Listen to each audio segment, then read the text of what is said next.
Welcome, everybody. First, an annotation that this webinar will be recorded for those who cannot attend live and will be available on our website and the website of the European Fire Safety Association. We've put together a great program for you, but before we start, a few pointers to ensure that this webinar runs smoothly. We ask for all attendees to turn off your cameras and microphones to minimize distractions, except for the speakers, of course. Please use the chat feature for questions. If time permits, we will address questions that have been submitted via chat during the presentation. At the end of the webinar, we have dedicated Q&A time for any remaining questions. Now let's get started with our final webinar of the European Fire Safety Week. This week was focused on raising awareness about fire safety across Europe. We've hosted several webinars and workshops where exchanged knowledge and best practices. And we've promoted the importance of fire prevention, including a high-level political discussion with key policymakers in the European Parliament. Today, we'll dive into a critical topic, smoke alarms. The goal of European Smoke Alarm Day is to push more governments in Europe to make it a rule to install smoke alarms in homes. We want to raise awareness about existing smoke alarm campaigns in each country and help the public understand the benefits of having smoke alarms. We will discuss their importance, how they save lives, and what we can do to ensure everyone has access to them. I'm pleased to welcome our first speaker, Finian Joyce. Finian is a chartered civil engineer. He graduated with a BE Civil degree from National University of Galloway and with an MBA degree from Dublin City University. Finian is Vice Chair of the European Fire Safety Alliance and Project Coordinator for European Smoke Alarm Day. He's a former Chief Officer in Leitrim County Council from 2002 to 2023. He's a former Secretary of the Federation of European Fire Officers from 2010 till 22. And has over 35 years of fire service experience, including a portfolio of several EU-funded fire safety education projects. He was project coordinator of the Erasmus Plus Be Fire Safe at School that won the European Fire Safety Project of the Year Award in 21 and International Best Practice Award in 22. Finian will give us an introduction to the European Smoke Alarm Day campaign and explain its importance in enhancing fire safety across Europe. Welcome, Finian. Thank you, Verla. Thank you for that introduction. Yeah, the slides are ready to go. Excellent. Okay, welcome everybody, and I would like to introduce you to the European Smoke Alarm Day campaign and tell you what the campaign is about, its aims and objectives, and outline what progress we have achieved over the last 3 years. Next. Okay, so what is European Smoke Alarm Day? It's a coordinated joint initiative between the European Fire Safety Alliance and the Federation of European Fire Officers to promote greater awareness about smoke alarms across Europe. Such an EU-wide campaign was first mooted many years ago at FEU level, but now at last it has come to fruition. So it's organised as part of the activities of European Fire Safety Week and is an action point of our European Fire Safety Action Plan that was first launched in 2020. As you know, many countries around Europe run their own separate campaigns to promote smoke alarms, but up to now there has been no coordinated campaign between member states. This is the 3rd year of our European Smoke Alarm Day campaign, and the first campaign was started in 2022. So next slide. Okay, the aim of the campaign obviously is to encourage more countries in Europe to make it mandatory to introduce regulations to install smoke alarms in residential homes, and encourage more fire services to run smoke alarm awareness campaigns, and raise the importance of smoke alarms in preventing deaths and all the benefits that smoke alarms offer. We also provide information for householders on how to choose, install and maintain smoke alarms. And we also provide information for fire services on successful campaigns that have been held in other EU countries. We have also provided guidance and advice for countries and policymakers who are wondering how to introduce legislations or regulations about smoke alarms. And there are many examples where this has been done successfully. Overall, there's a lot of useful information on our website. Okay, next slide. So why does it matter? Well, it matters because approximately 5,000 people every year across Europe die from fires. And most of these are in the domestic area. And most of these are preventable. That's our message. So our campaign highlights the importance of smoke alarms in saving lives. And unfortunately, this message doesn't seem to have got through to some countries yet. A fire can spread very quickly and engulf the home in minutes. And we have seen during lots of our discussions during European Fire Safety Week this week that escape times are reducing. The amount of time that people have to escape fires is reducing. So smoke alarms provide that early warning. They give people precious time to escape and alert the emergency services. And studies have shown that a significant reduction in fire-related deaths and injuries occur in areas and countries where mandatory smoke alarms and laws and regulations exist. So our campaign aims to increase that awareness about fire safety, and we are seeking to implement policy change by encouraging governments and policymakers to adopt regulations to install smoke alarms. Okay, so our first campaign, next slide, started in 2022. So we started off small. We first started our campaign in 2022, and we decided to build a website that would build the useful information for our target audiences. And initially, we focused on basic information for householders. But we also sought support for our campaign from fire service colleagues in Europe and other interested stakeholders. So they provided us gladly with messages to support our campaign, and these are included on our website. We also we spent some time researching the position in relation to regulations and legislation that exists in EU countries, and we uploaded this information to the website. And you can see on the next slide the huge differences that exist from one country to another in Europe. Next slide. So here is the map of Europe. And just take a little moment to look at this. As you can see from the map, a lot of countries in Western Europe and Scandinavia and the Baltic countries have legislation and regulations in place that make it mandatory to install smoke alarms in domestic homes. Some of these differ only in terms of the coverage of smoke alarms, the number of smoke alarms required and that are recommended. So there are large parts of Southern and Eastern Europe, as you can see from the map, where there's no legislation or regulations in place to install smoke alarms in domestic homes. And then there are countries like France that have introduced regulations, but there are still low rates of uptake of smoke alarms. And that's another issue in itself. Okay, so next slide. Okay, so how do we compare to other countries all over the world? This is a short snapshot of the summary of the position.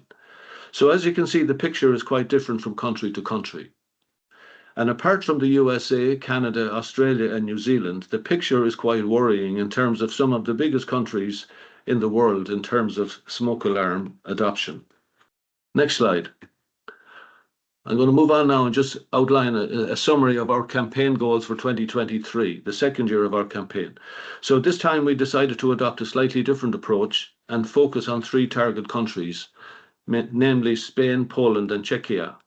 And 2 of these countries have no regulations in relation to smoke alarms in domestic homes at that time.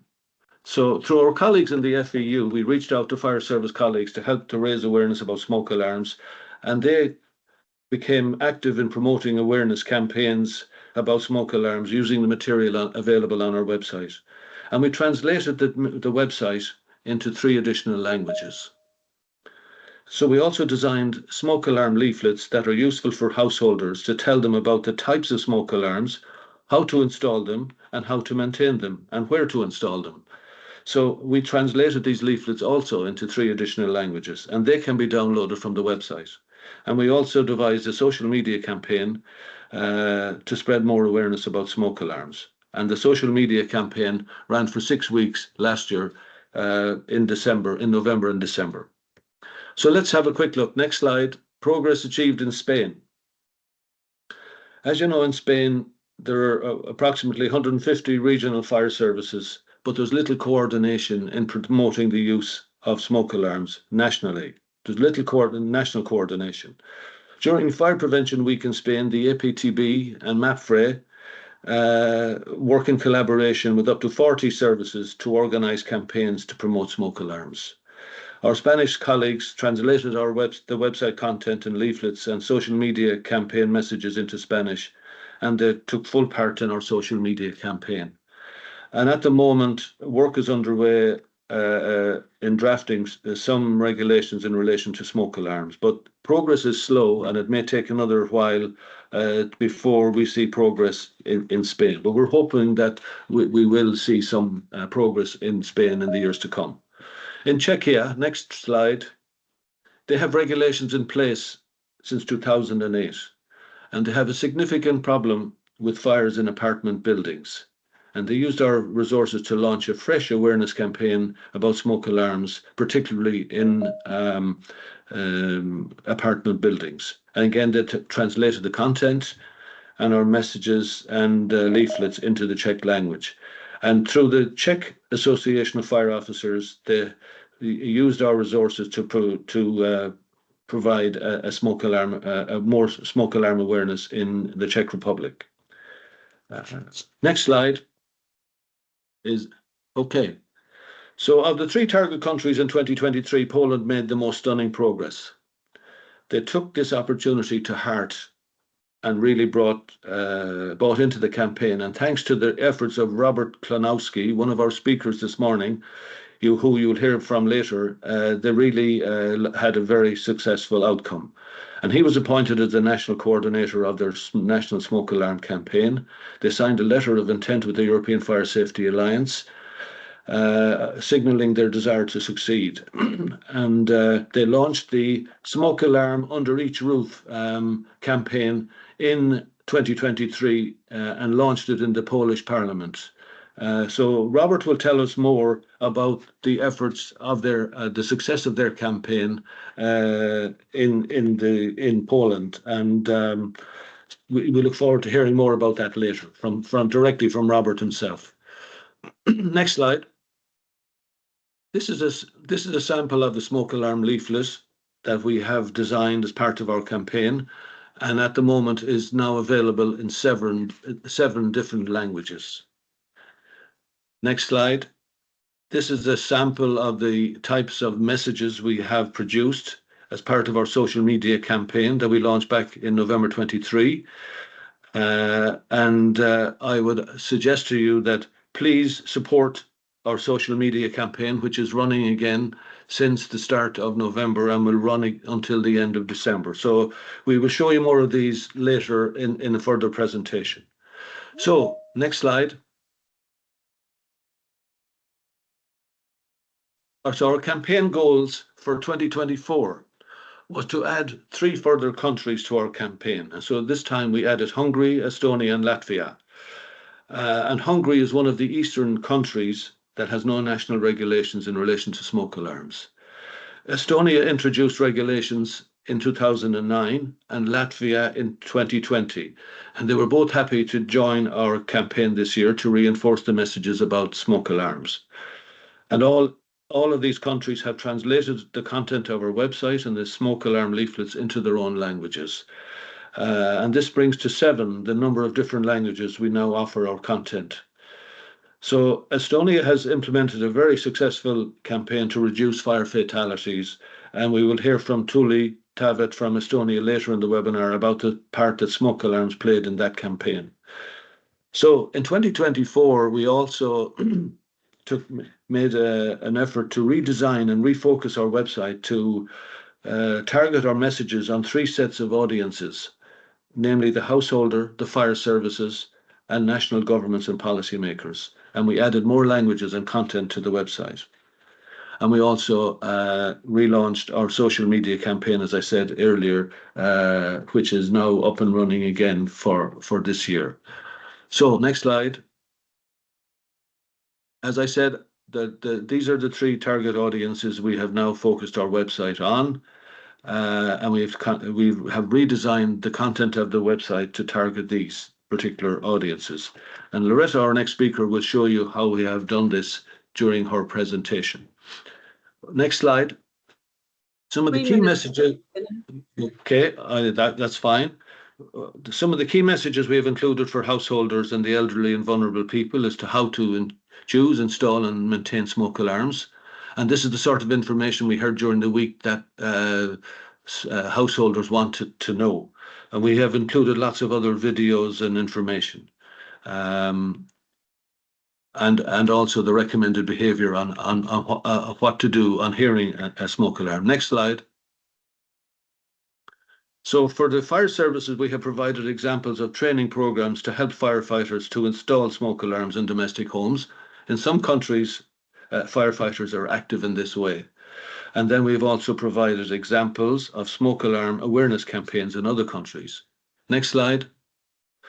For national governments, we have provided guidance on how legislation or regulations might be implemented based on the experiences of many countries.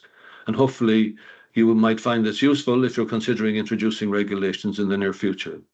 We're also aware of the new project at EU level to collect harmonised fire statistics. It's about to be launched next year at European level.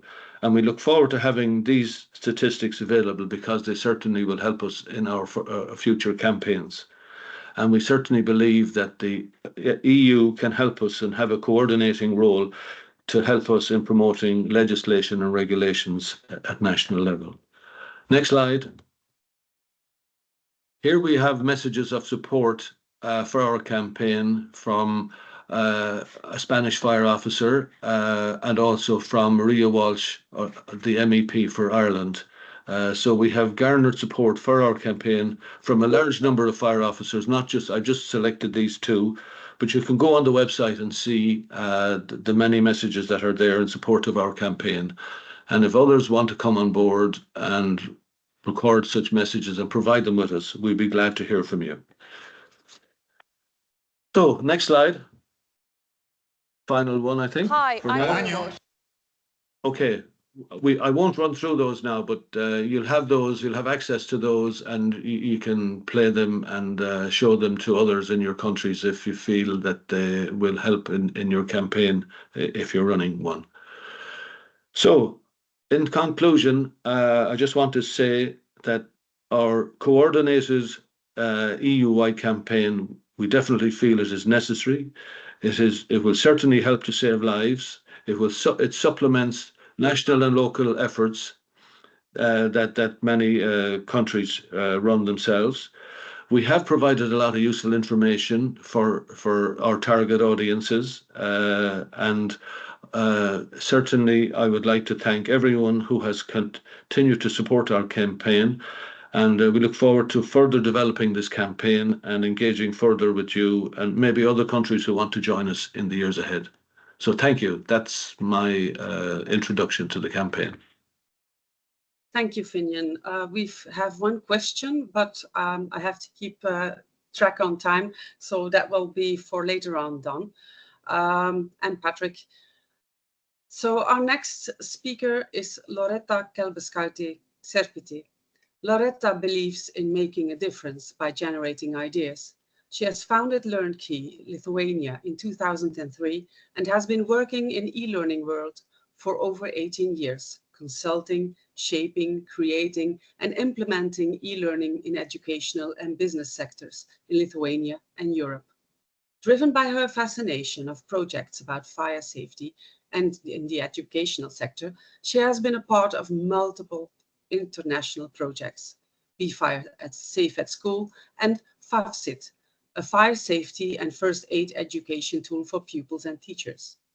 With Be Fire Safe at School, Loreta worked on the creation of a unified fire safety online curriculum and online content, educational platform for the European schools in 10 languages. Loreta is also active in NGO organizations, such as the Lithuanian National Fire Officers Alliance since its establishment, the Lithuanian Women's Society, helping women evolve and learn, and she recently took on a role in the International Council of Women as Child and Family Advisor, where she aspires to make a difference.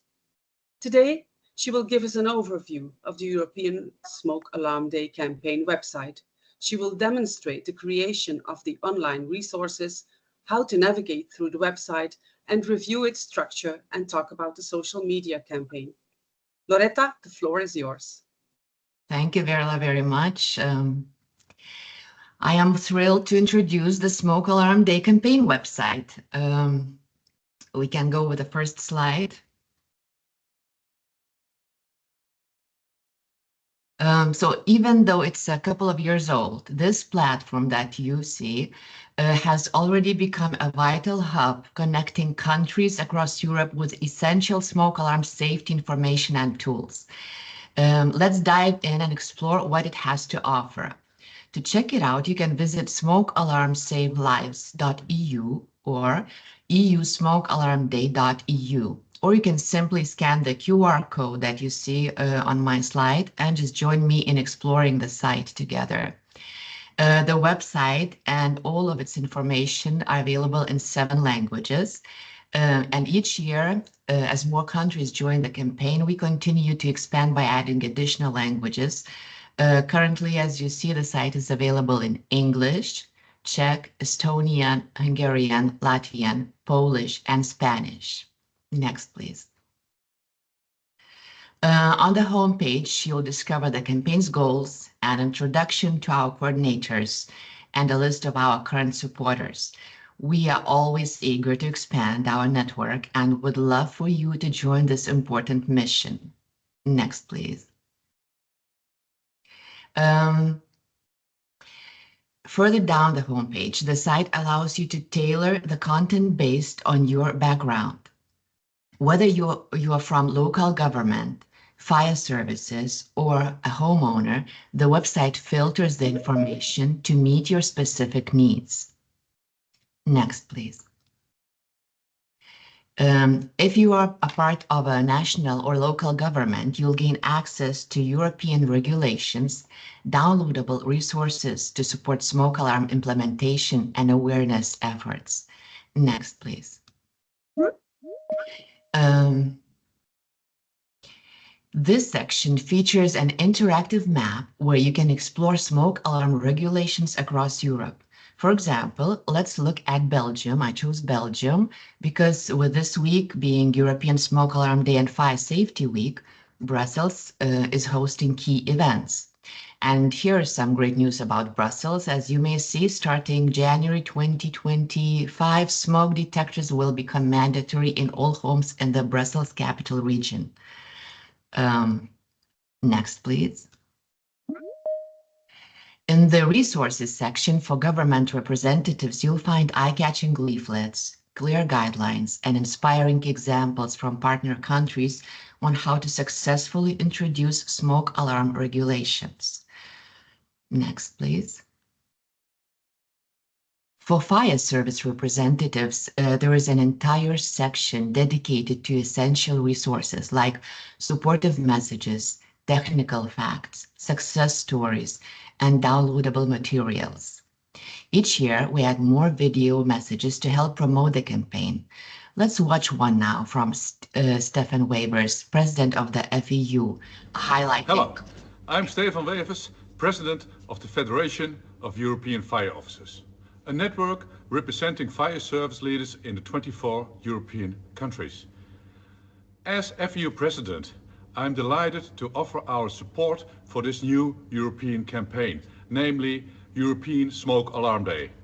It's a great addition to the program of events organized for European Fire Safety Week, and it's a very worthwhile campaign which helps to save lives all over Europe. And this campaign, organized by the European Fire Safety Alliance, has the potential to directly impact the life of 500 million citizens in Europe. And this campaign is in keeping with the aims of the FEU, namely the improvement of fire safety awareness and sharing the best of practice within European member states.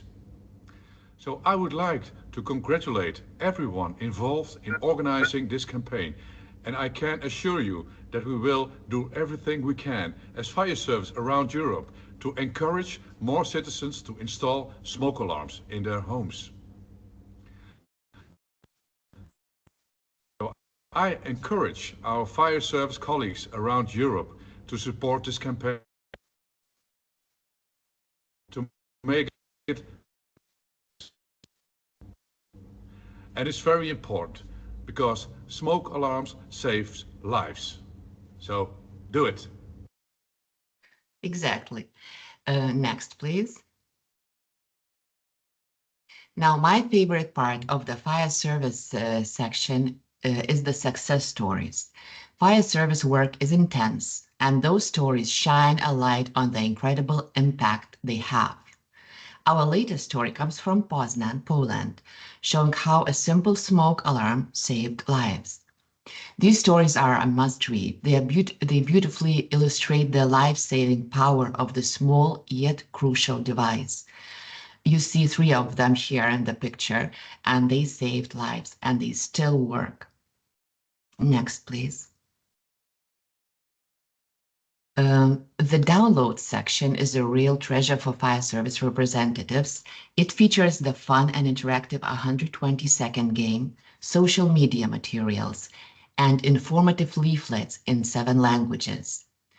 For example, social media campaigns can be downloaded and shared directly on fire stations' accounts to promote fire safety. Everything you need is ready and waiting. Just download and use it. Next, please. The householder section is designed specifically for homeowners. It provides practical advice on choosing, placing, and maintaining smoke alarms, along with resources to make fire safety easy and engaging. You'll find downloadable guides, fun games, and educational videos to help everyone in the household learn about fire safety and take action to protect their loved ones. Next, please. Let's start with the About Smoke Alarm section. Here, you learn how to choose the right smoke alarm for your home and understand certification marks that verify the credibility of alarms across Europe. And here's an interesting fact. A single smoke alarm can monitor an area of up to 60 square meters. For larger rooms, it's recommended to install additional alarms for complete coverage. Next, please. 3 minutes left, Loreta. No problem. Now let's dive into the how to maintain smoke alarm section, because even the best alarms need some loving care. This section offers tips like testing your alarms monthly, replacing batteries as needed, and cleaning them to prevent dust buildup. Did you know that smoke alarms typically last 10 years? After that, they may no longer work properly, so don't let an expired alarm put you at risk. With these tips, you'll know your smoke alarms are always ready to protect you. Next, please. The householder section also includes a range of useful videos. Since the holiday season is just around the corner, I've chosen this one to share with you. It's really timely. Please play the video.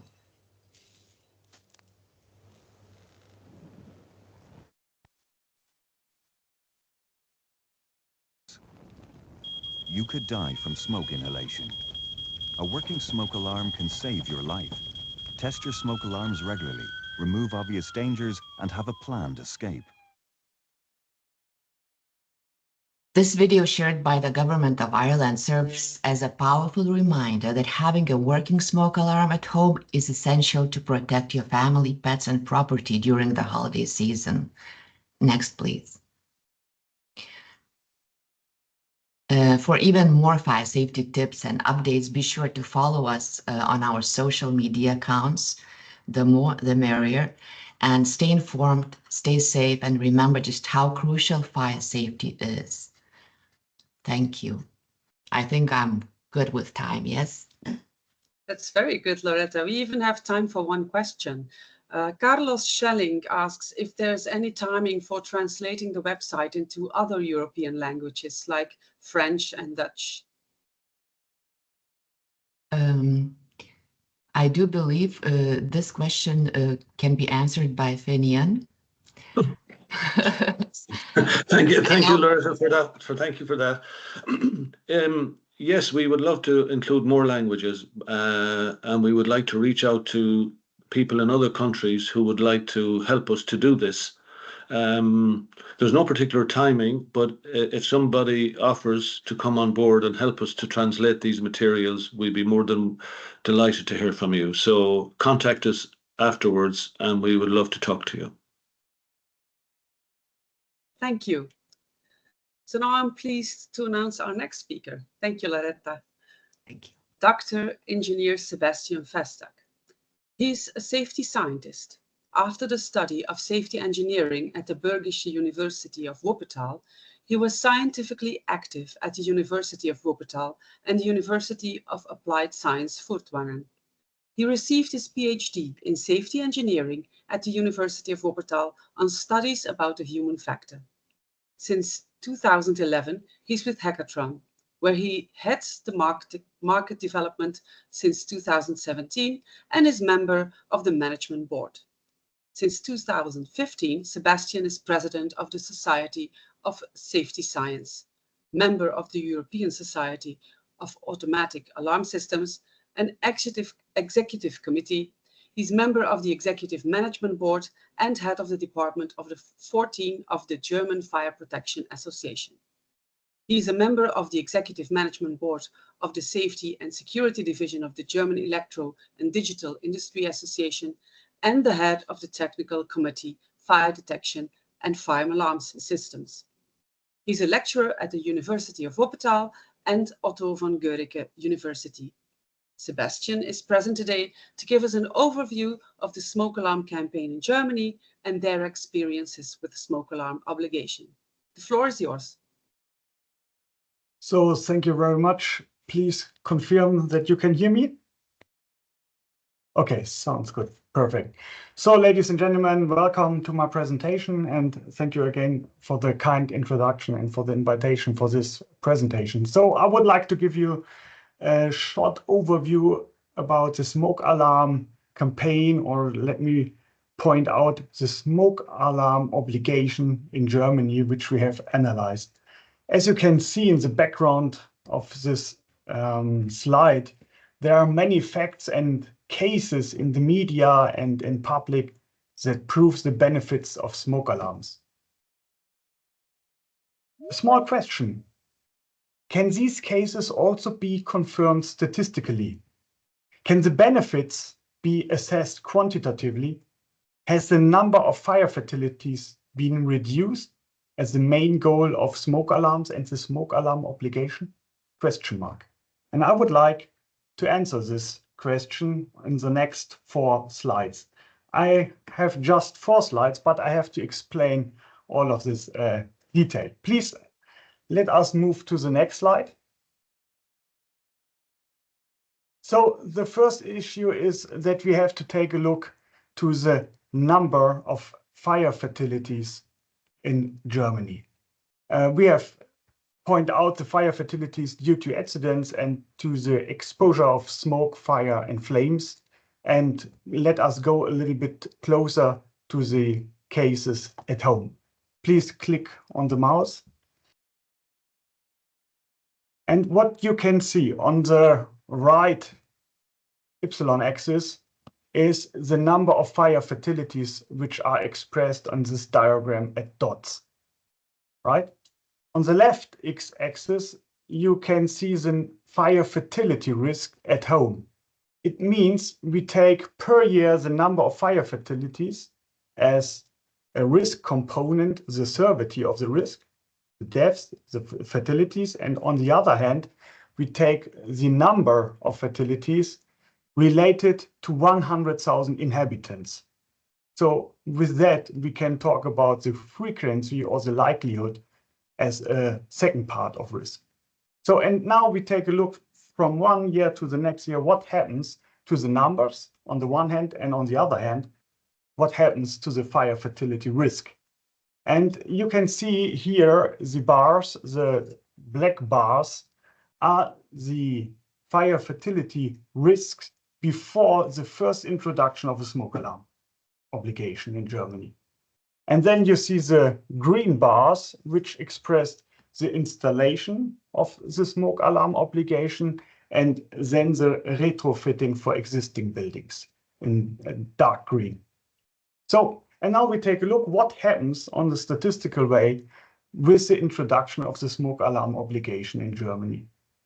And you see it on the dots above, and you see it on the risk, that the risk is going down. So we have the feeling, okay, there is a positive benefit from the smoke alarm obligation, but is that now the true that it comes from the smoke alarm obligation? That is the question, and I would like to answer this question. So we now take a look to the fire fatality risk in Germany, and for that we have to consider that Germany is consisting about 16 federal states. So in each federal state, the time point for introducing the smoke alarm obligation for new buildings and for existing buildings is differing. Next slide, please. Please don't be worried about a lot of details. It's very simple to understand what happens here. You see now the 16 federal states. You see in black the fire fatality risk per year before the first introduction of the smoke alarm obligation and after that. In dark green, again, the retrofitting for existing buildings.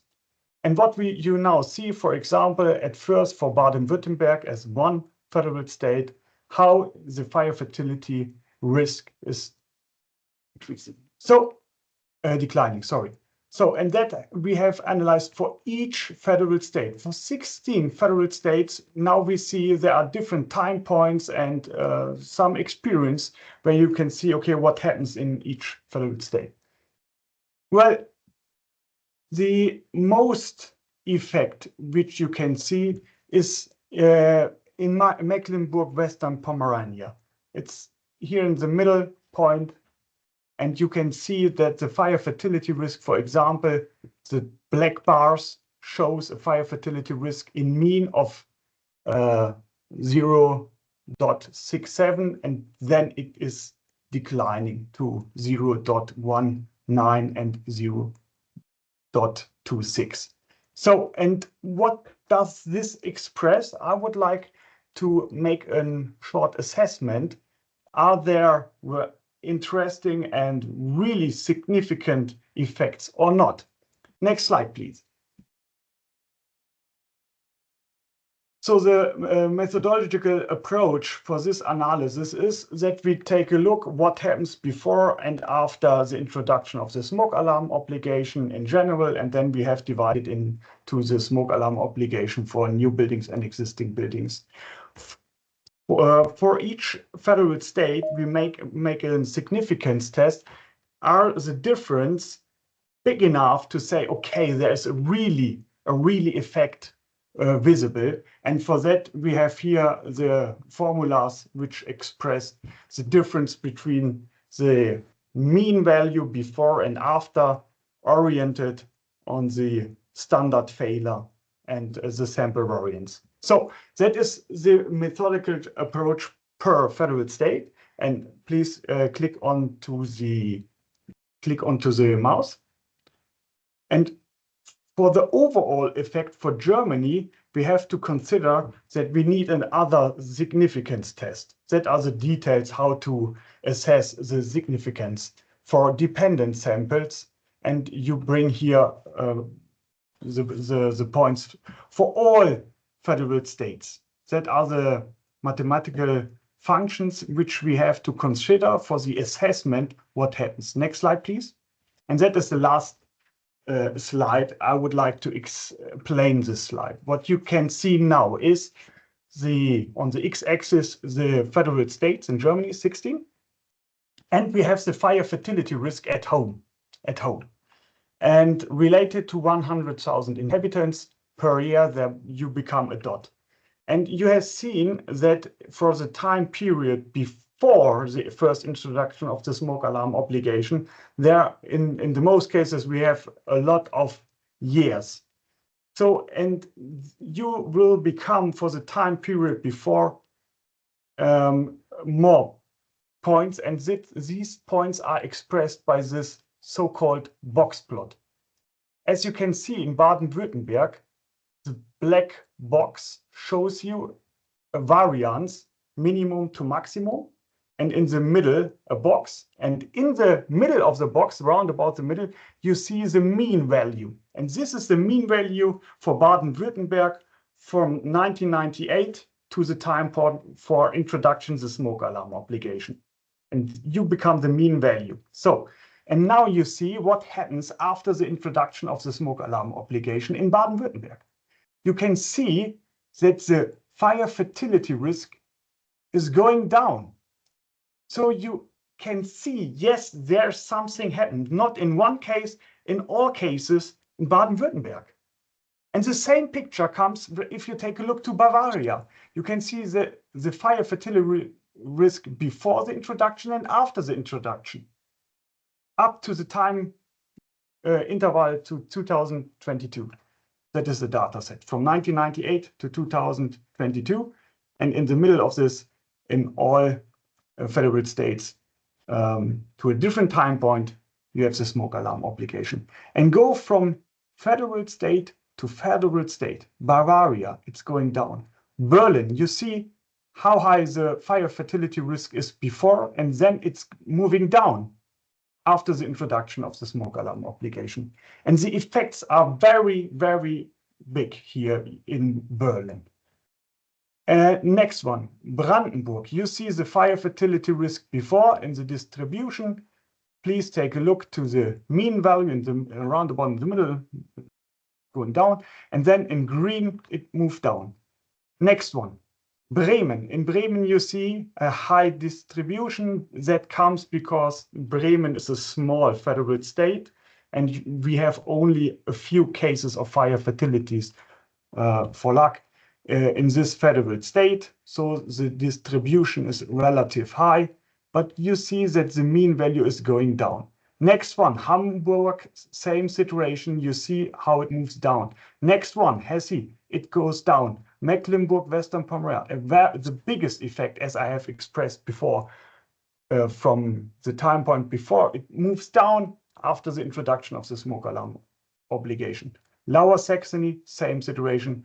North Rhine-Westphalia, it's an interesting situation here because we know that here single fire cases with a high impact of a lot of fire fatalities is influencing here the situation. Rhineland-Palatinate, it moves down. Saarland moves down. Saxony, a relative small effect, but you can see it moves down. Saxony-Anhalt, Schleswig-Holstein, and Thuringia. Everywhere it moves down. But now you have to take a look to the table above. Not in all federal states, we have a really significant statistical effect where we can say, yes, the effect is big enough at the moment to say, yes, there is a difference, which is expressed by the time point of the smoke alarm obligation. You can see it here where it is marked with the no in red. The effects are not strong enough at the moment.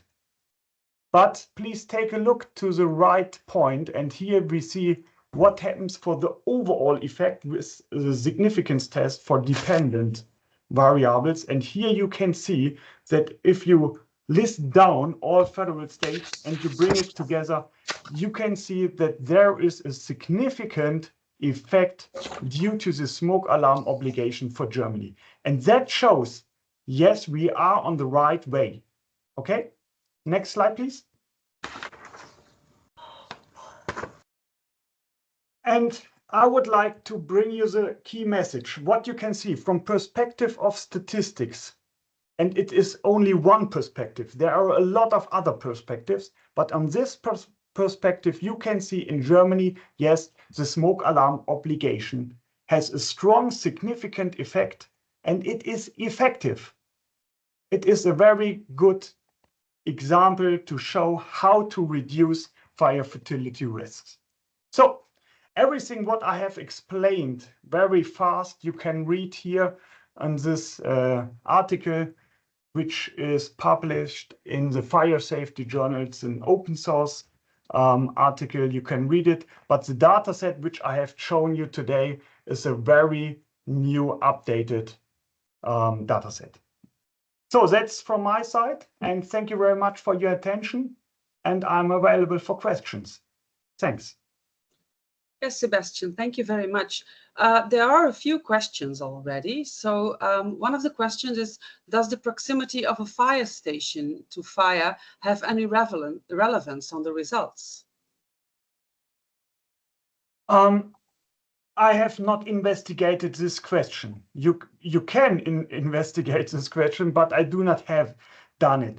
What you can see is that the smoke alarm obligation is not the one's measurement which is introduced as a fire protection measure, of course, but it doesn't matter when you take a look how high are these effects. You can say, okay, the effects are so big that you can say, yes, it has something to do with the time point of the introduction of the smoke alarm. And by the way, we have 16 federal states with a different time point with the introduction, and it is, yeah, it's not very probable that other fire protection measures at the same time in all of these federal states are infecting these effects. Okay, and then I have another one. That's also a question that I had actually. Why is there a difference in terms of fatality rates between the states? Can you explain that? Oh, not really. I think what you can, or what you have to mention or to point out is that the absolute number you have, first of all, you have to analyze what happens in the absolute numbers. And the numbers are different from federal state to federal state. And one influencing factor is that you have other numbers of inhabitants per federal states. But you have also to consider that the structure per federal state in detail would like to be a little bit other. So take a look to Bavaria, for example. Bavaria is consisting with a lot of countries and the forests and so on. And North Rhine-Westphalia, for example, a high density of inhabitants, high industries, and so on. So I guess, it's just a guess, that this structural influencing factors are influencing the fire fatality risk. Okay, thank you, Sebastian. We have other questions too, but they will be for the Q&A part. Thank you. Yes, thanks. So our next speaker is Tuuli Taavet. Tuuli Taavet has a master's degree in public health and from the Faculty of Medicine and University of Tartu. Since 2013, Tuuli has been working in the prevention department of the Estonian Rescue Board. In that prevention department, she has created several training programs and materials for children and young people and has been one of the leaders in the field of training. She's currently working as an expert in the prevention department of the Estonian Rescue Board, where her main area of responsibility is fire and explosion safety. Today, Tuuli will talk about the smoke alarm campaign in Estonia. Tuuli, the floor is yours. Thank you very much. It's a great honor to be here with you today. So yes, my name is Tuuli Taavet and I work as an expert in the prevention department of Estonian Rescue Board. And today I would like to tell you about what we have done to ensure that as many people as possible in Estonia have smoke alarms in their homes. So next slide. As mentioned earlier, smoke alarms became mandatory in Estonia in 2009. The Fire Safety Act says that every dwelling must have at least one autonomous smoke alarm. And another important fact is that the Estonian Rescue Board started coordinated and systematic prevention work in 2006. Next slide. In order to provide a high-quality fire safety service, the Prevention Department of Estonian Rescue Board has three main processes to raise people's awareness and make people's physical home environment safer. The information process includes annual campaigns through all possible channels and creation of information materials to support the campaigns. The training process involves the training of children, young people and adults. And the training process is actually one of our most important processes of which we place the greatest emphasis. Next slide, please. So what we have done to ensure that as many people as possible in Estonia have smoke alarms in their homes. One of the first prevention processes to be consistently addressed was at-home counseling, which have continued to this day. At-home counseling is carried out by rescuers in a person's home, where they review and assess the various fire hazards and assist in finding solutions. The home visits also include a check to see whether a smoke alarm is present, where it is located, and whether it is in working order. If a person does not have a smoke alarm, or if it is not in working order, the rescuers can install a new smoke alarm in the person's home themselves. This is particularly the case if the person is elderly and unable to do it themselves, or if the family is in a financially disadvantaged situation. Next slide, please. And also next. Fire safety programs. We have also several fire safety training programs for children and young people. They are carried out by rescue teams in kindergartens, schools and fire stations. The purpose of safety trainings is to teach children to notice dangers, to prevent them, and to behave adequately in dangerous situations. We have such programs for preschoolers, third grade students, seventh grade students, and practical learning programs for 7 to 15-year-old children, as well as non-formal education in rescue area youth circles for 7 to 18-year-old children. Next. So next I will tell you about our campaigns that we have done to raise people's safety awareness. And the main goal of the campaigns is to convey the strategic messages of the Estonian Rescue Board to the public and to make the focus topics attractive. The main channels we use during campaigns are traditional media, for example, TV clips, radio clips, newspapers, outdoor media, posters, and so on. We also use social media such as Facebook, Instagram, YouTube, Twitter, and we also use influencers in campaigns. We do public events, for example, hands-on activities for the general public. In addition to the prevention previously mentioned, we have made various educational films over the years to amplify the campaign's messages. Also, various online trainings for the population will take place during the campaigns and online games on Facebook's chat. Next one. Since 2008, the Estonian Rescue Board started conducting media campaigns in order to raise people's awareness of fire safety. The first campaign talked about the importance of smoke alarms in people's homes. And the main messages of the campaign were, if you lose minutes, you lose your life. Smoke alarm save lives. And in addition, the campaign gave early warning that smoke alarms will become mandatory in every home in 2009. Next slide, please. In 2009, a campaign on smoke alarms was created again because at that time only 20% of households were equipped with smoke alarms, and the Fire Safety Act came into force, which said that every dwelling must have at least one autonomous smoke alarm. The main messages of the campaign were, where there's a smoke, there's a fire. A smoke alarm saves lives. And I can say that those campaigns had been successful, which was shown by the fact that in 2009, approximately 40% of people's households were already equipped with smoke alarms. As you remember, in 2009, this percentage was only 20%. Next slide.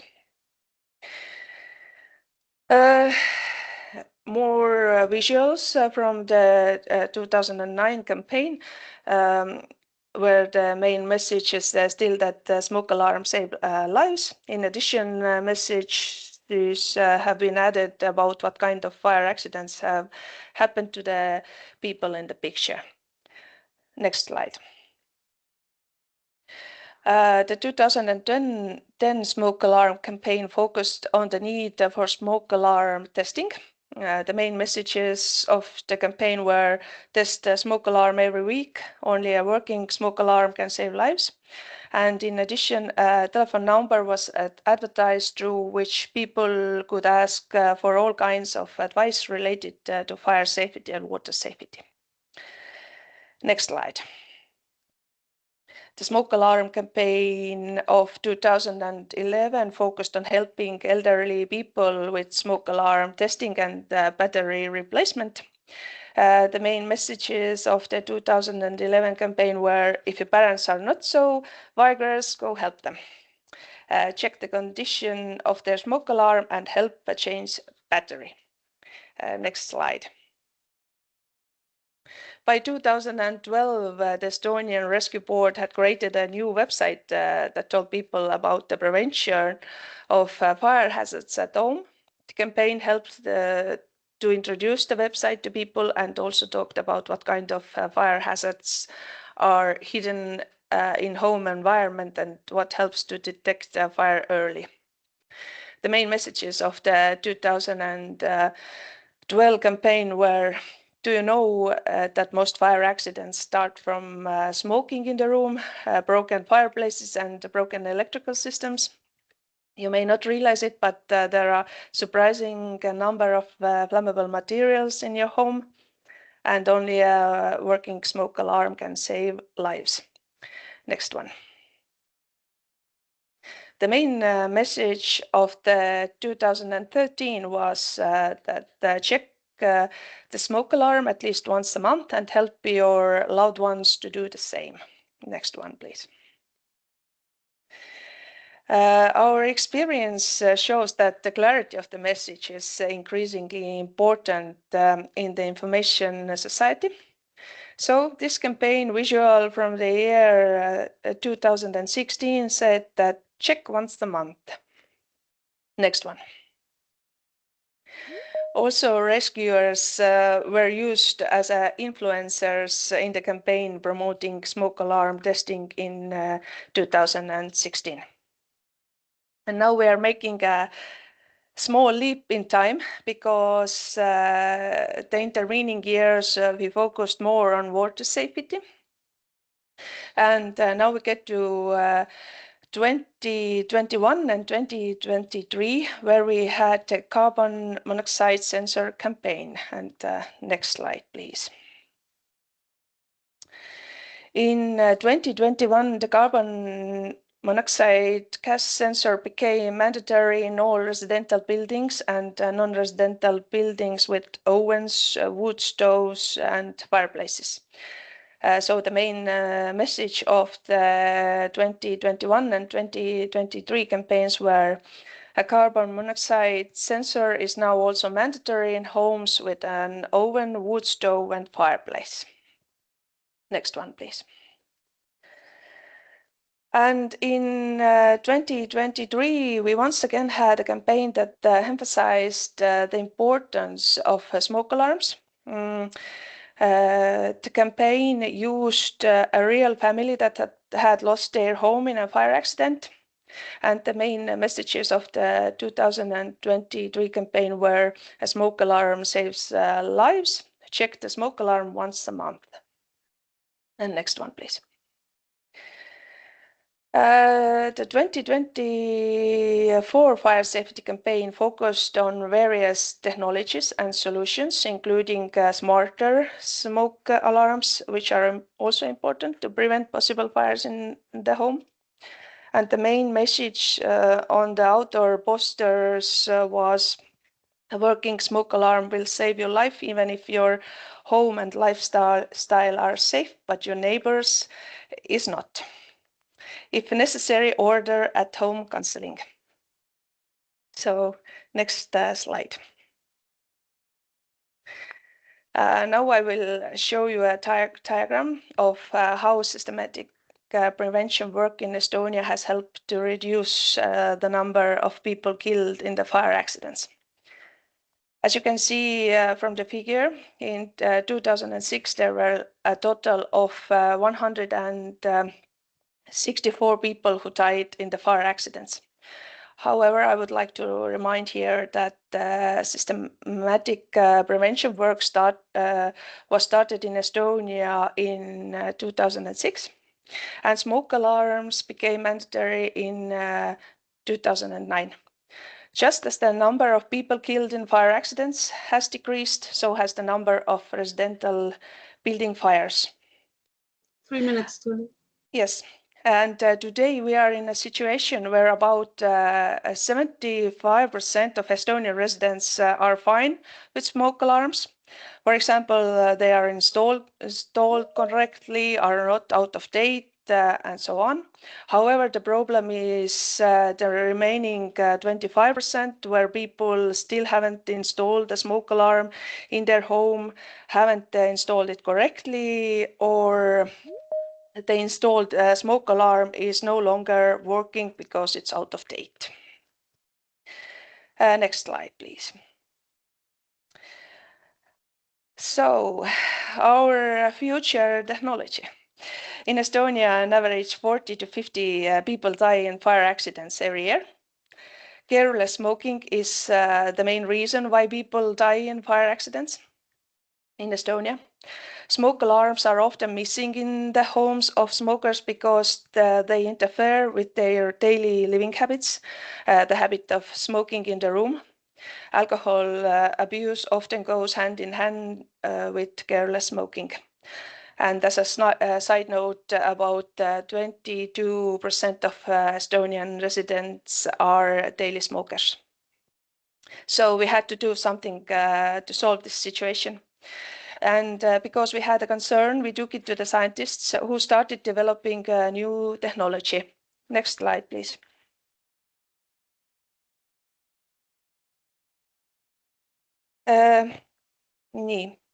The prototype of intelligent fire detection sensor was still developed in 2020 to 2023 in Estonia, has passed several test periods and has proven its effectiveness. At the moment, however, the test periods are still ongoing. The sensor is still being developed and is not yet standardized. Main benefits over the conventional smoke alarm is the method of fire detection. It is using a combination of smoke sensor, movement sensor, and thermal array with the help of machine learning models built into the sensor. It detects the fire at very early stage, ignores the light smoke, and also detects the close by person. All the information is sent in real time to the end user as a phone call with synthesized speech, SMS, or web mobile application with the information about the type and location of event. It is also possible to see the thermal image of the sensor area and make decisions based on that. Next slide. So if all this information seemed interesting to you, you can ask additional questions about the intelligent fire detection sensor to the product developer. So that's all for me. Thank you so much for listening. Thank you very much, Tuuli.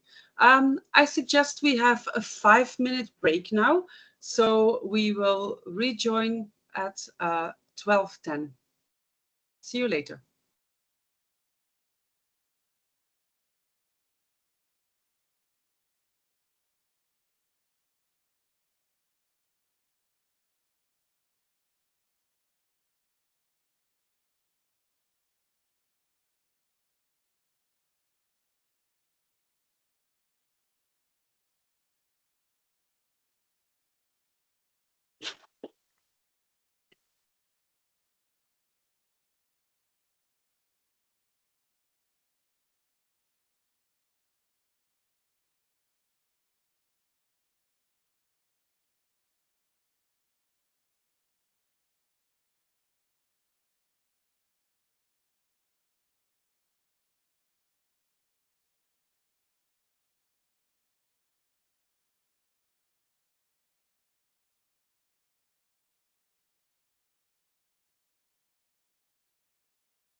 So welcome back, everybody.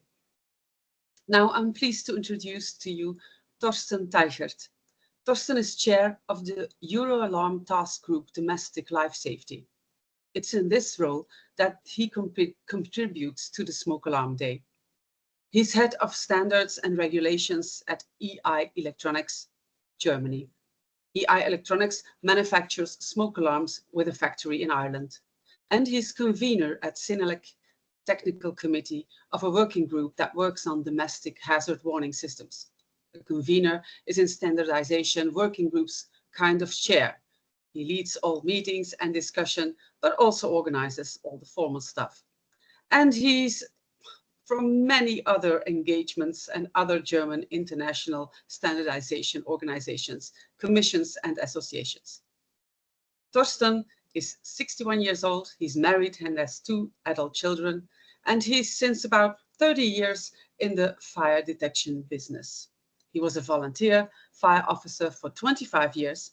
His favorite sport is canoeing, I like that, and his favorite quote, "Learn from the mistakes of others. You can't live long enough to make them all yourself," from Eleanor Roosevelt. Thorsten will present insights and the dangers of fire smoke and how to get protected. Welcome, Thorsten. Thank you, Willy.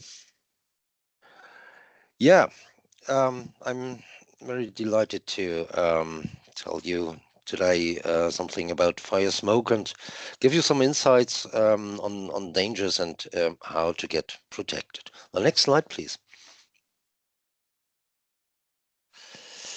Yeah, unfortunately, every year many people in Europe die in fires in their homes, and as also already often mentioned, it is often caused by faulty household appliances, overloaded sockets, unattended cookers, or just carelessness when handling candles or other ignition sources.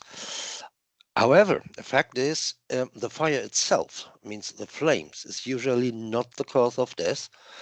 In the vast majority of the fire fatalities, they are caused by smoke inhalation. Next slide, please. Well, to introduce this a little bit to you is easiest to give you some impressive facts. On the one hand, fire smoke is highly toxic, which is it has a reason on the components. On their own, all of this is on their own already not healthy, but as a cocktail, these different components are usually fatal. So, which means if you inhalate it, you will come quite quick to death.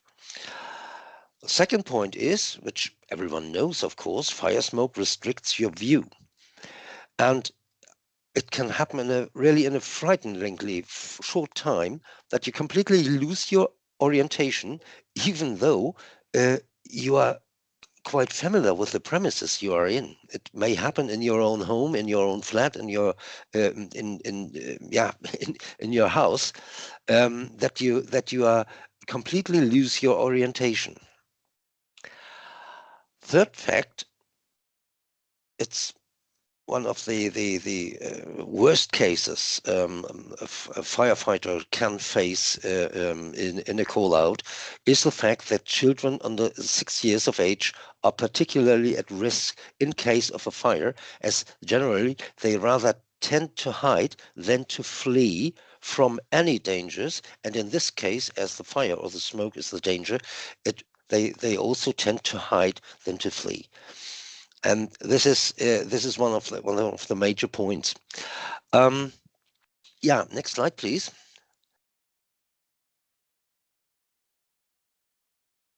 To give you another impression, please let us talk firstly about one family house.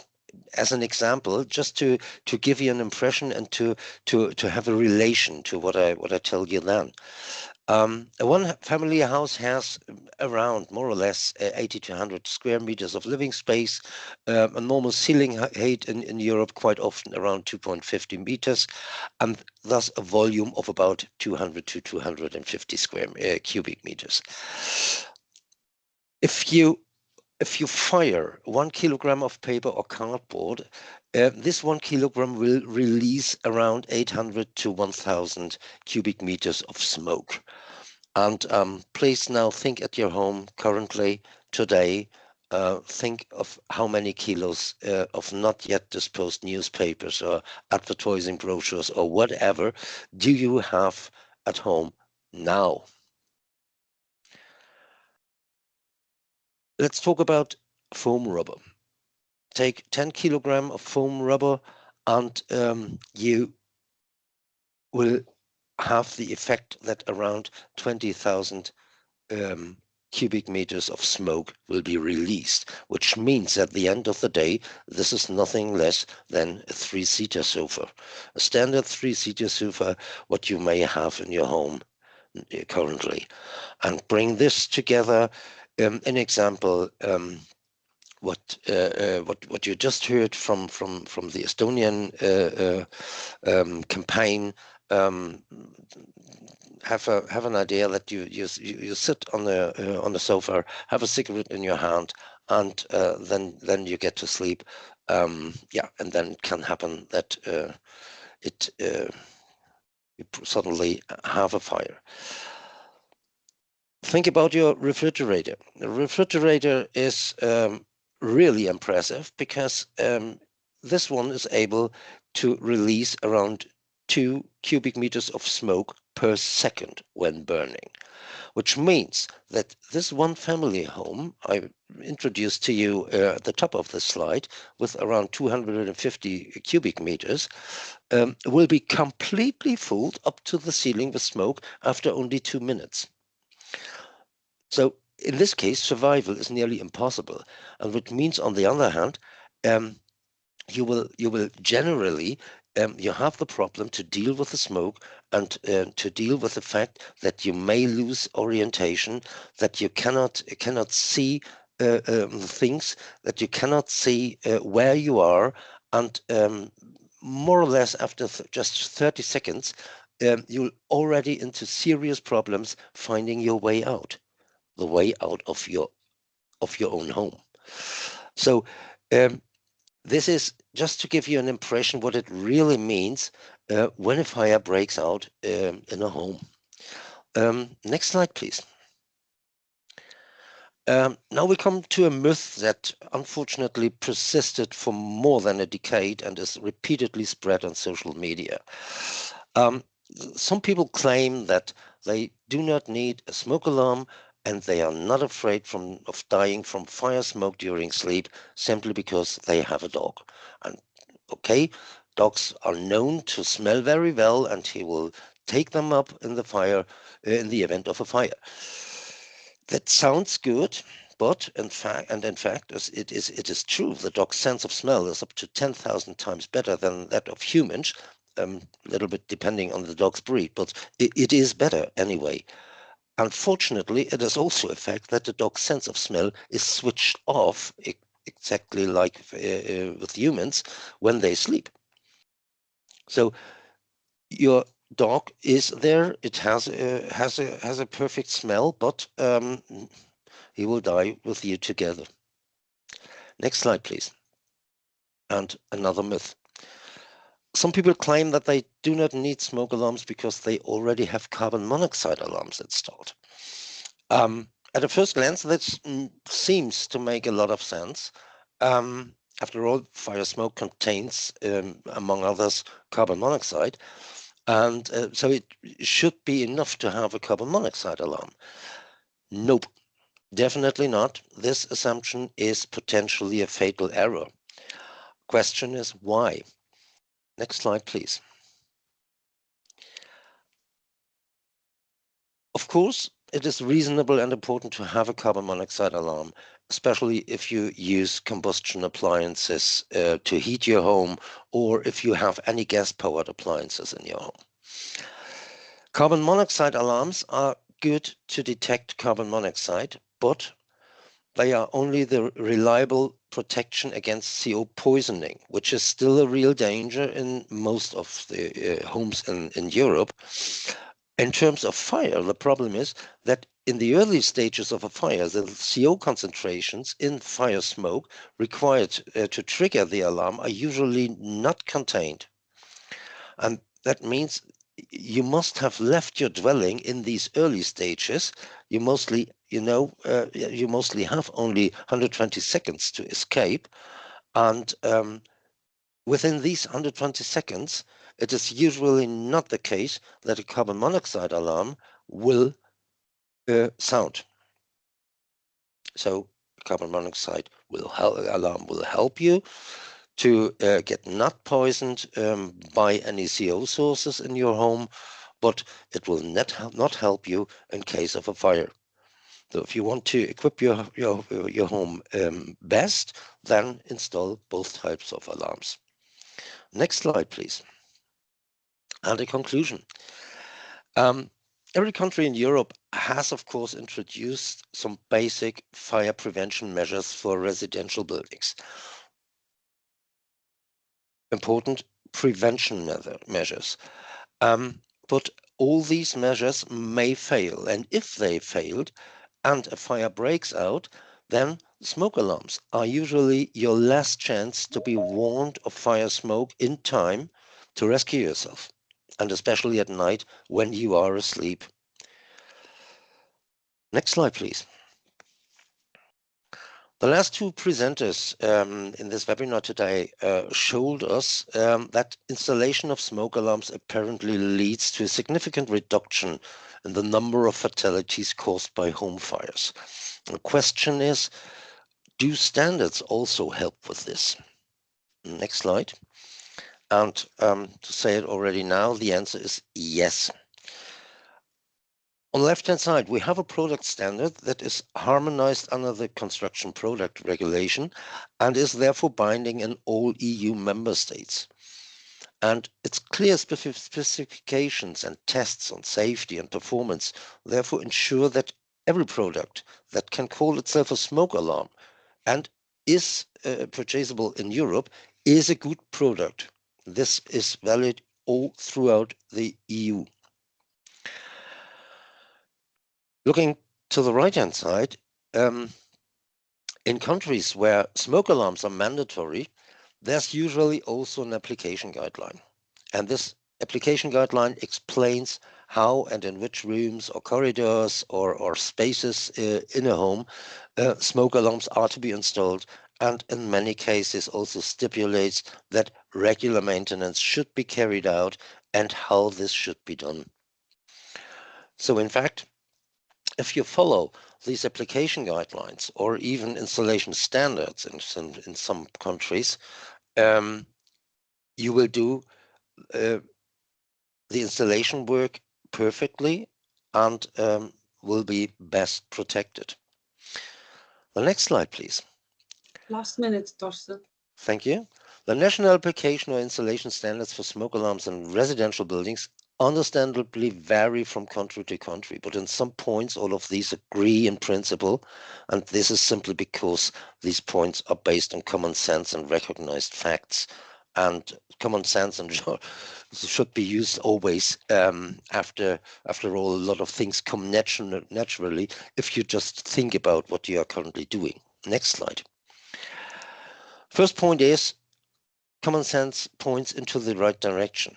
So smoke from a fire must be able to reach a smoke alarm to get detected by, which means it cannot be covered by anything.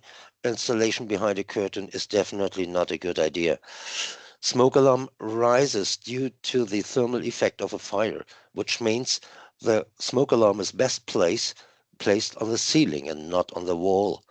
And of course, to make it easy for smoke to get into the detector, leave a space around the detector that you have 360 degrees of visibility for the smoke alarm to detect smoke or to get smoke into the detector. Next slide. Thank you. As learned already, you can't smell when you're asleep, which means, on the other hand, you need something that reliably wakes you up in the event of fire smoke. So just one smoke alarm per dwelling is obviously not enough, because you need something, on the one hand, in your bedroom, because it is there where you sleep and it is there where you need to wake up. And it is there where you have to have a smoke alarm. On the other hand, you also already learned you do not have very much time to get out of your premises, which means you should also have something that monitors your escape route from your bedroom to the entry door of your dwelling. And this means every corridor that is used as an escape route at least should have one smoke alarm. Next slide, please.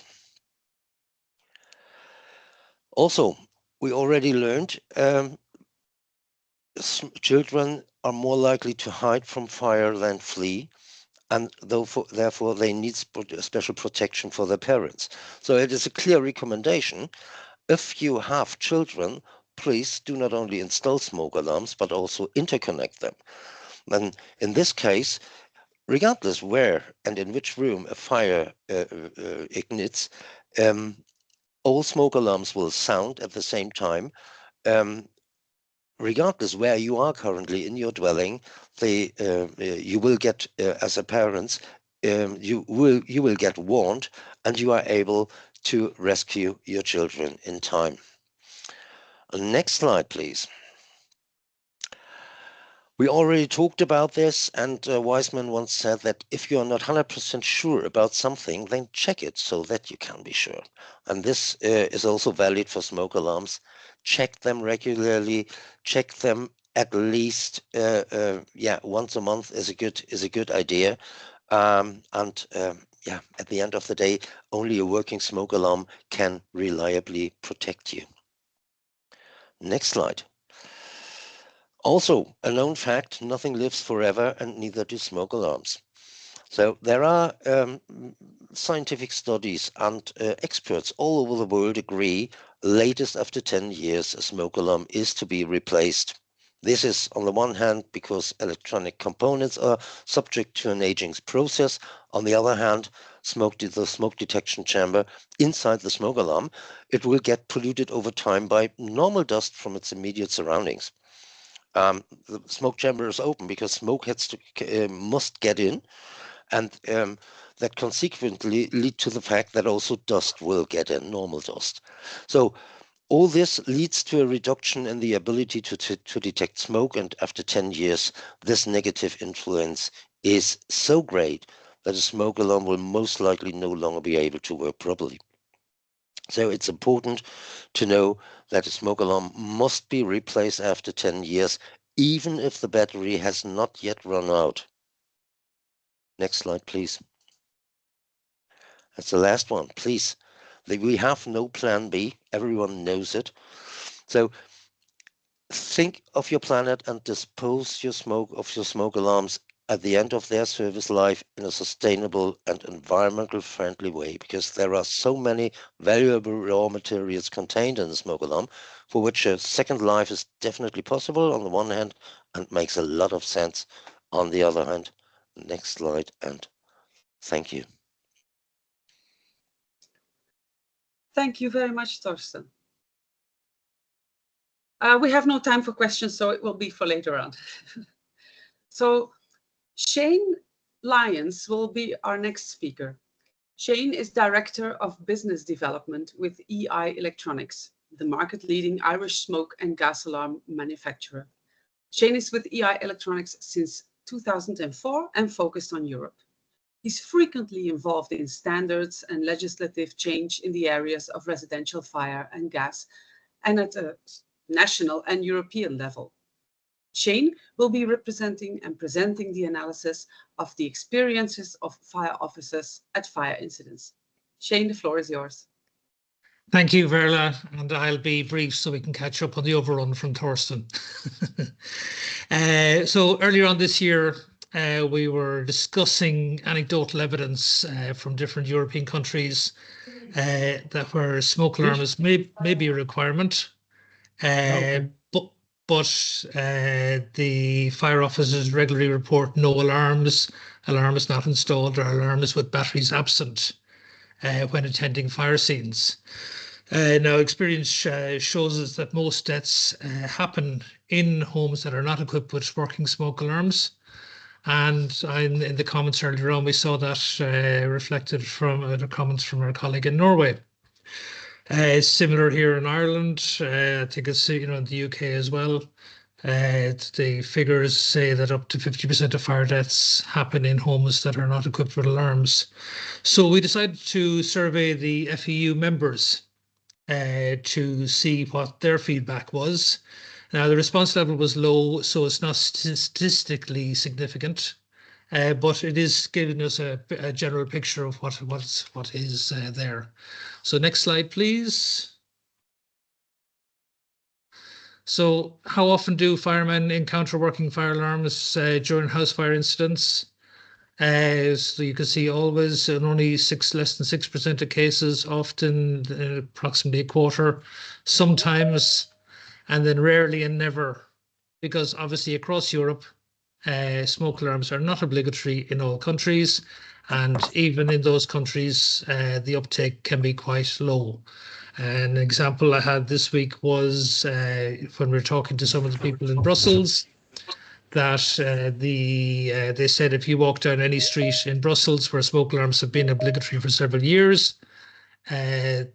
9 times out of 10 you will find there is no smoke alarms in the house. So that's the reality of the situation.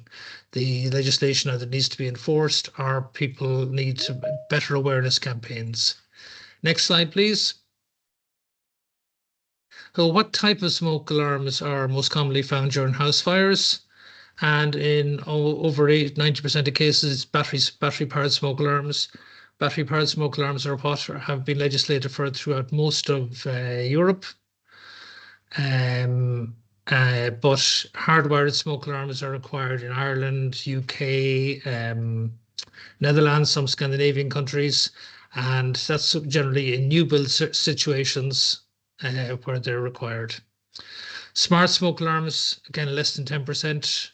It's a more expensive solution, therefore people are not buying into it just at this moment in time, and it is unlikely that they will be legislated for.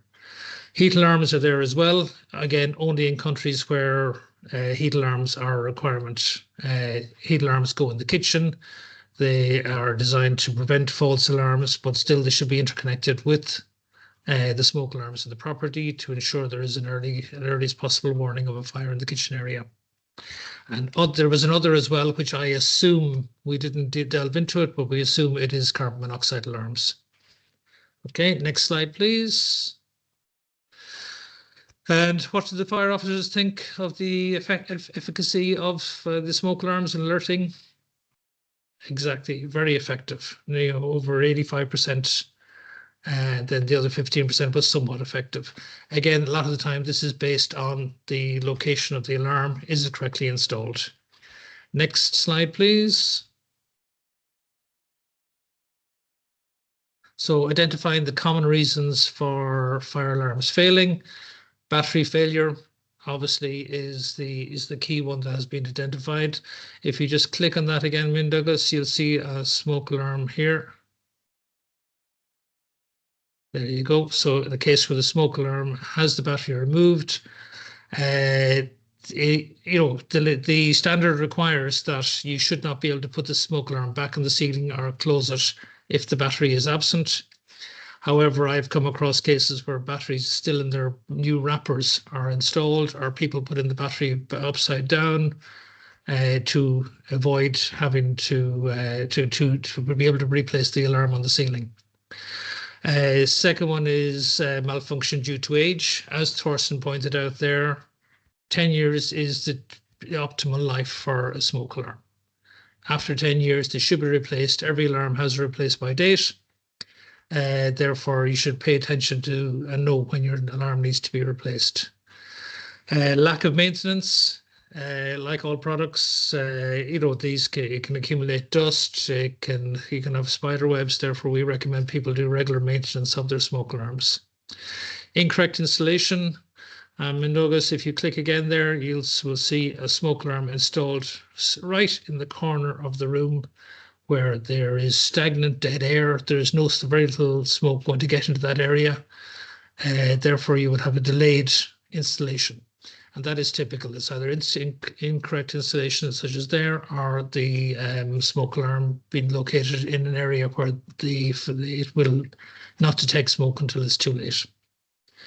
And then there's a variety of other solutions. Okay, next slide, please. So how often did fire officers think that fire alarms should be tested by their homeowners? Once a month was nearly 50% of responses. And of course, that is the general recommendation by manufacturers. Every 3 months, again, that's not too bad. Twice a year, once a year, again, you're possibly leaving it too long. But again, so in general, manufacturers will say once a month, and hoping that people will do that. And I think that's one way of checking to make sure your alarm is working. It's also a way of ensuring that the family is aware of what the alarm sounds like. Okay, next slide, please. Would fire officers recommend any company, brand, or product or service to a friend or colleague? Only 18% of fire officers have a specific brand that they would recommend. Okay, next slide, please. And here we have just a selection of individual comments during the survey from different fire officers. All of them very, very positive, saying that families extinguish the fire themselves before calling the fire brigade, or after by the time the fire brigade got there. Fire incidents in kitchens, they recognize the efficacy of smoke alarms. People outside the building, so they were warned by their alarm and they got out. 3 o'clock in the morning, then don't forget 70% of fire deaths happen at night. So that is when your smoke alarm is going to be most effective. One comment, it's not mandatory in my country, and no one has a detector. So that is a country we'll obviously have to target as part of the European Fire Safety Awareness campaigns. And we're looking forward to support from the fire officers who replied. And again, various times of working smoke alarm helped to evacuate the family out of the flats. So in general, all very positive components. The head of FEU yesterday made a comment about how effective smoke alarms were herself, and in general, people regard them very, very positively. Next slide, please. 2 minutes, Shay. I think I'm done now, so I think I've caught up on Thorsten. So our recommendation is to make smoke alarms obligatory in every European home on every level, and ensure there are sufficient alarms to cover the risk zones and to ensure the sleeping occupants can be woken by the alarms. That is, in general, the conclusion from this survey. And here's a little image that I picked up recently. Show your smoke alarm some love, press to test. Thank you all. That's it. Thank you very much, Shane. And I'll particularly like that last slide. So we will go on now with Robert Klonowski. Robert is Deputy Head of Civil Protection and Crisis Management Department at the Polish Ministry of International Affairs and Administration. He's also a fire brigade senior officer with more than 30 years of experience at various operational, technical, and organizational posts. Being a qualified translator, he's the co-author of the Polish-Polish Dictionary of Rescue, Civil Protection and Crisis Management. He's one of the acknowledged leaders of community safety actions, projects and programs in Poland. His recent achievements are creating The Hazardous and AMP, an educational game for adults, resilient, inclusive societies, and setting up a national fire prevention program for voluntary fire brigades, smoke alarms under each roof. Robert will present us the experiences from a successful smoke alarm campaign in Poland. The floor is yours. Thank you very much, Verle. I'm really happy to see that out of 66 people who were with us at the beginning, there are still 63. And I hope that this number will not change until the end of my presentation. I'd like to welcome you heartily from a very elegant interior, which is not equipped with a smoke alarm yet, but this situation will change in Poland soon.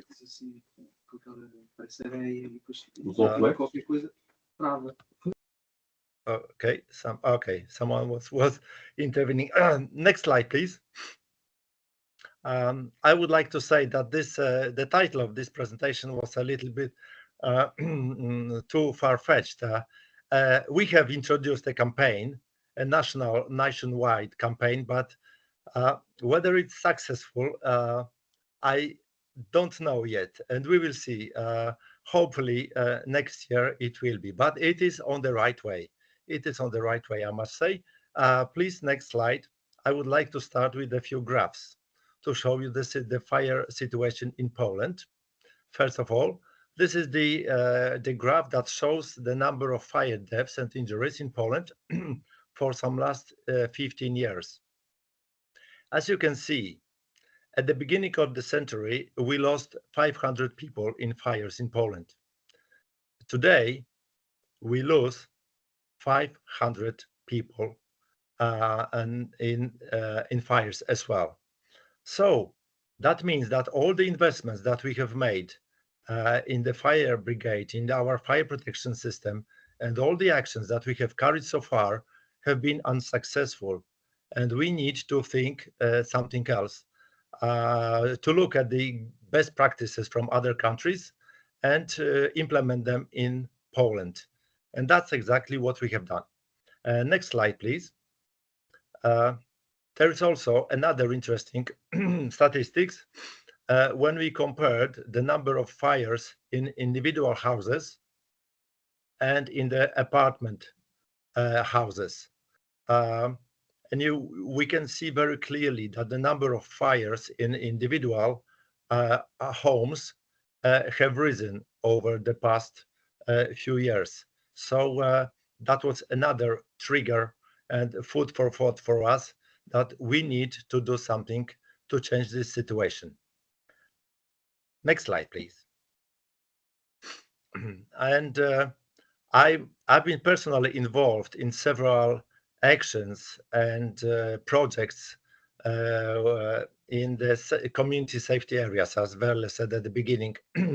I've been doing that for 15 years, and it was, and they weren't successful either. So this time we knew that we need to derive a program instead of a project, and this program must be nationwide. So for this program, we selected the Voluntary Fire Service in Poland, which is the biggest NGO in Poland, and it has 16,000 units scattered all over the country, mostly in rural areas. And total members of Voluntary Fire Service, we have 640,000 voluntary firefighters, huge army, which is supported by the another smaller but also significant army of young firefighters. We have 6,700 young firefighters team in Poland. So they are young people who are interested in fire safety. They are 87,000 members of young firefighters teams in Poland. And the interesting figure is that the 35% of them are girls, and this percentage is still rising. So it's a very positive signal for us. Next slide, please. And for this group, and with this group of people, and I must say that I'm a voluntary firefighter as well, we have prepared and designed a program, Smoke Alarm Under Each Roof. This campaign is run under the main board of the Association of Voluntary Fire Services. And it is also very important that it is a part of a huge strategy of developing the voluntary fire brigade called Florian 2050. And as I said, the crucial thing from our point of view that it's not an action, it's not a project, it's a program. It's a program that will last at least a few years or even longer.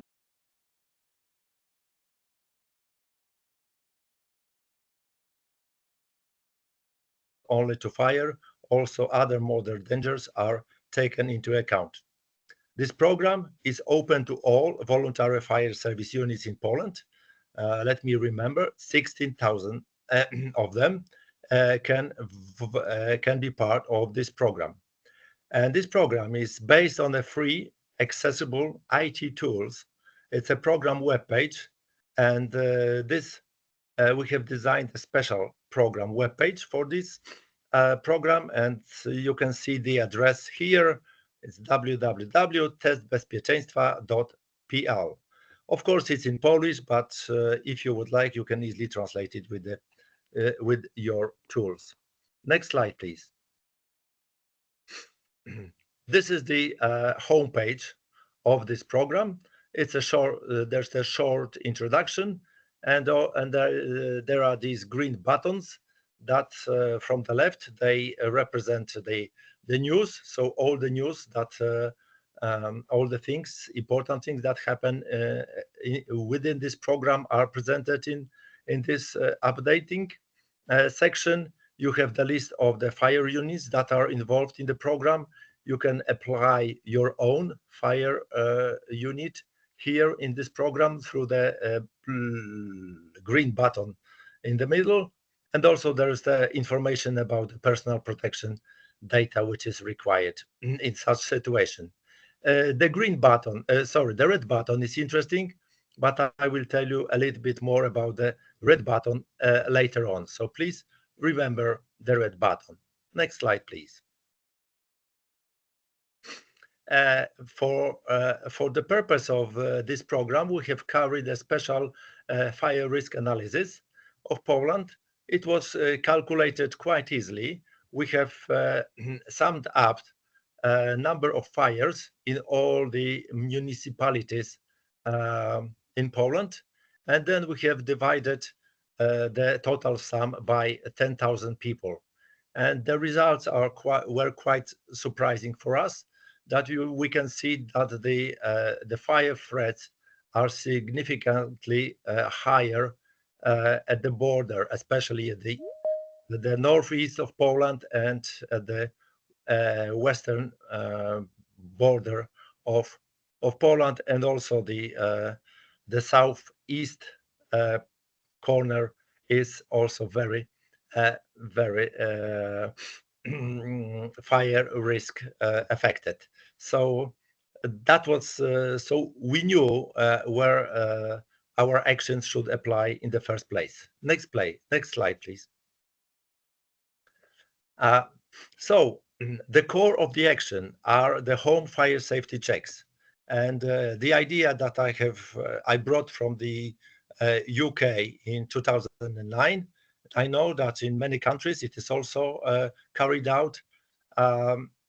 We have borrowed it, but also we applied it to our own situation, because in Poland it's carried out mostly in the rural areas, so the areas that are usually more neglected than the urban ones, and it is carried by voluntary firefighters, but also the young firefighters from young firefighters team can take place in them. The only obligation is that they must be at least 16 years old, and only after they are invited by the owners. So the firefighters don't knock on your door on themselves, but they need to be invited. And the tests they have the character of consultation and advice. They are not obligatory. The firefighters come and they give you some advice about fire safety in the first place, but also we have involved some other areas that are that are now becoming more and more popular in houses all over Poland, but they also involved the new dangers such as photovoltaics, electromobility, which includes cars, bikes, and scooters. So these all factors are involved in our tests. The interesting thing is that these home fire safety checks are firefighters proof. So because they were designed by the specialists and the experts, so the firefighters, regardless of how much or how little they know, they can fill in the test effectively, and the results that the inhabitants will get are the same quality all over country. This test can be ended by installing the smoke alarms, and this is it turned out that it's a crucial factor also for the people to that made them invite the firefighters because they want a smoke alarm for free, and also the firefighters, when they got the smoke alarms for free, they were much more willing to carry out home fire checks. The results are known only to the owners and to the firefighters. And also we have included the statistics module in this whole program. So we will, in a few years, we will know the answer to the basic question: how many houses in Poland are equipped with the smoke alarm? Because so far nobody is able to answer this question. Next slide, please. And this is the beginning of the test that is shown, that is to filled in by the firefighters. And the also important thing is that the whole program is eco-friendly. So it's no paper is involved. Everything is carried out virtually on the internet-based tools. Next slide, please. And this is the second part. As you can see, the test is quite simple. The firefighters ask the questions about the inhabitants, about their habits, about the houses, and about the heating sources, and all the things that are important from the fire safety point of view. Next slide, please. So, summary, because we have been running this program since March 2024. For the time being, we have 37 voluntary fire units in the program. They've carried out 105 home fire safety checks, and we have also gained valuable partners, the European Fire Safety Alliance and the Federation of the European Fire Officers. And I must say that this, being the part of the European family of firefighters, the European family of people who are involved in the fire safety, has helped us a lot, because we have also said that we are the part of the international and the European-wide campaign, and it helped us open many doors in Poland. We have also gained the significant support from the Polish National Fire Science and Research Center in Józefów in Poland, especially in the field of distinguishing the good fire detectives from the bad ones, and they made us a film how to identify a good smoke detector, about all the necessary certificates that a good fire smoke detector must have, and other things. And also we have gained support from the smoke alarms manufacturing and retailing companies, namely ASCO, KIDE, and Euratech. So we are building a really big consortium in Poland. Next slide, please. Last but one. The game changer for Poland is coming. The new regulation from the Ministry of Internal Affairs and Administration will impose the obligation of installing smoke alarms in each house and each flat in Poland. The regulation will comply smoke and CO detectors. The planned time span is 5 years. So in 5 years, all the houses and all the dwellings in Poland will be equipped with smoke alarms. This regulation was signed yesterday, and it wouldn't have been signed if we hadn't been involved in this European fire safety campaign. So I'd like to encourage everybody who is not to become a part of this campaign, and I'm really glad that and proud that Poland will be safer. Next slide, please. And then our program, Smoke Alarms Under Each Roof, will be successful. And the last comment from myself, because it's nothing happens out of accident. In September, we had a really fatal fire in Poland. There was a fire of a block of flats, apartment building, and the smoke alarm, which was installed on the 4th floor, actually woke up the residents on the 4th floor. So they were coming down to the basement, asking other neighbors and waking them up, asking what happened, and nobody knew. But all the people came out, and it turned out that the fire was in the underground. Actually, when the firefighters came and they got in, there was an explosion, and the whole building collapsed. 2 firefighters died, but the whole 20 residents were rescued by the smoke alarm. And I would like to finish with a comment that that we lost 2 firefighters' lives, but because of the sacrifice, we will be able to save 200 people in Poland every year. And I think this is the firefighting calculation. Thank you very much, and sorry for my finishing, but being a firefighter, you cannot just say and become inactive. So thank you very much. Thank you very much, Robert, and lots of love to you. Okay, so we have our time for our Q&A now. Mindaugas, can you open all the speakers on the screen, please? And I will start with a question that was posed to Finian. If it would be great to get a summary document on all the effects for policymakers in the various countries. That would be some plus, wouldn't it?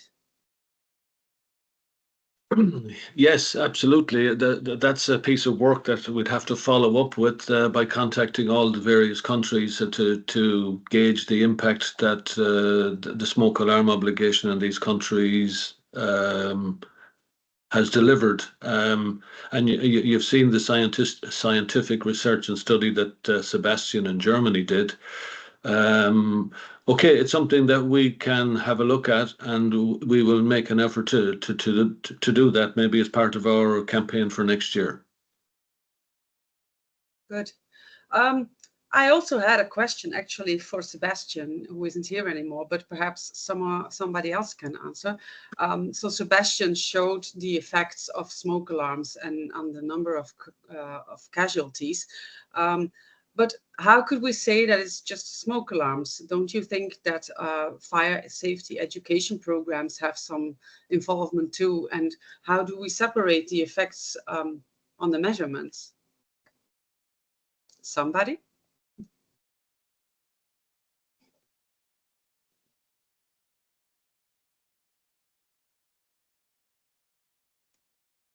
Nobody? Okay, I will leave that question open.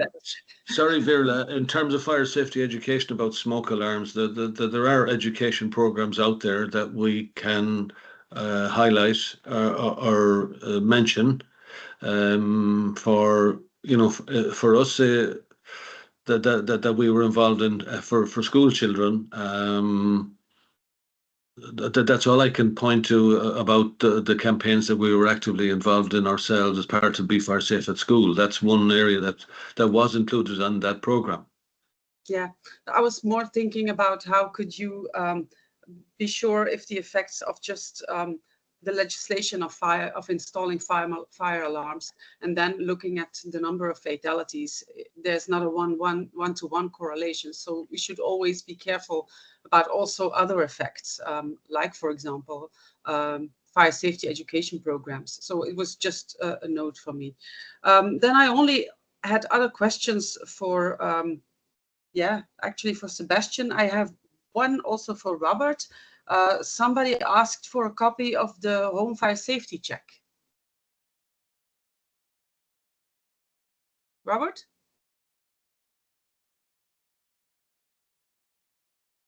I've already replied in chat, and I send my email address to. Okay. That's of course I will be more than happy to share the home fire safety check form that we have designed, and I know that also other forms are available from Finian. So anybody interested, I will write down my email in the chat box right now for anybody interested. Okay. So yeah, the other questions were all for Sebastian that I noted. So if there's any other speakers that have something to note or to say extra. No? Virla, I've been looking at some of the messages in the chat as well, and there was queries in relation to the sound of smoke alarms the offers of assistance to translate materials into other languages. That is something we would love to hear from the various people who have referred to that. Please contact us, and we would love to have your assistance on that. The home fire safety checks, which Robert has mentioned, it's something that we would like to maybe follow up with, maybe more on our 2025 campaign. So let's see how we progress that in the future.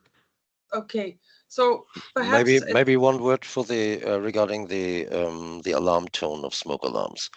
Yes, it was currently not possible to include it into the existing product standard EN 14604 for Europe. It was only possible to include a constantly alarm level, so the sound level. It has to be 85 dB measured in a distance of 3 meters surrounding the smoke alarm, which means if you lie in a bed in a normal bedroom in Europe, and you are asleep and your smoke alarm in this room sounds, it will have an effect. You will get these 85 dBs directly in your face, and I'm pretty sure everyone will wake up with this sound level, regardless which tone it has. I fully agree. It would be nice to have a unique tone, which is used by every smoke alarm throughout Europe. However, we have to accept that even the panel-based professional fire detection systems don't use a common tone all over Europe. So each single country has its own specified tone, which is to be used as an evacuation signal, and that's the reason why I'm not so convinced that we will achieve this one day to have a common tone. Thank you. Thank you, Thorsten. Okay, so thank you for the questions and contributions, everybody. If you still have questions, please contact the speakers via email. Many thanks to all the speakers for your interesting and good presentations. Finally, I would like to give the floor to Finian and Joyce to give us a wrap-up, formulate conclusions, and projection of the next steps.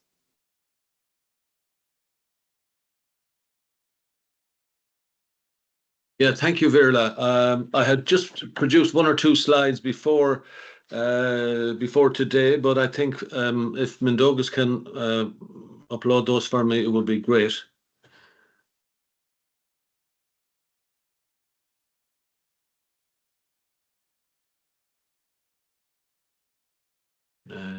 Mindaugas, can you upload that slide?